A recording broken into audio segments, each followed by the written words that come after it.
வணக்கம் தமிழா, வாழ்க வளமுடன். இன்னைக்கு நம்ம பார்க்க போகிற ரெசிபி ரொம்ப சிம்பிளான சுவையான காலிஃப்ளவர் பொரியல் ரெசிபி.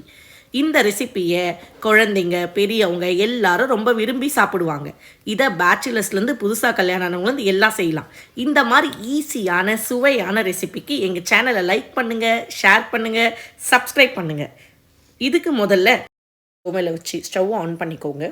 கடாய் கொஞ்சம் சூடான அப்புறம் ஒரு 4 சின்ன குழிக்கரண்டியால் எண்ணெய் விட்டுக்கோங்க.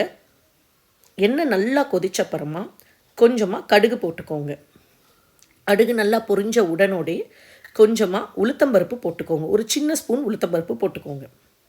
அதுக்கப்புறமா ஒரு பெரிய வெங்காயம், இஞ்சி பூண்டு விழுது, கருவேப்பிலை, ஒரு பச்சை மிளகாய், அதுக்கப்புறம் ஒரு பெரிய பழுத்த தக்காளி அதையும் சேர்த்துக்கோங்க.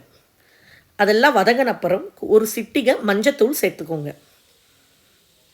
மஞ்சத்தூள் போட்டு திருப்பி நல்லா வதக்குங்க, பச்சை வாசனை போகிற வரைக்கும். அதுக்கப்புறம் தேவைக்கேற்ப உப்பு சேர்த்துக்கோங்க.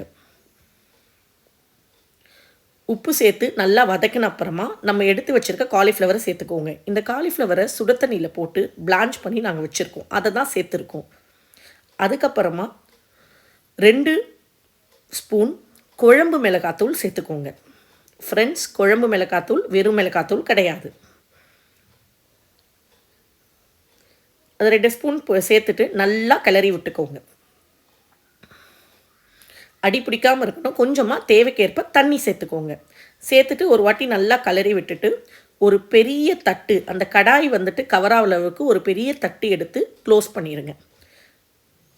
அதுக்கப்புறமா சிம்மில் வச்சுருங்க. ஒரு 10 நிமிஷம் கழித்து நம்ம காலிஃப்ளவர் பொரியல் இந்த மாதிரி ரெடி ஆகிடும். ரெடியான அப்புறமா கொஞ்சமாக கொத்தமல்லி தழை தூவி ஒரு கிளறி ஒரு பவுல் எடுத்து சர்வ் பண்ணிங்கன்னா நம்ம சிம்பிளான காலிஃப்ளவர் ரெசிபி ரெடி. காலிஃப்ளவர் பொரியல் ரெடி.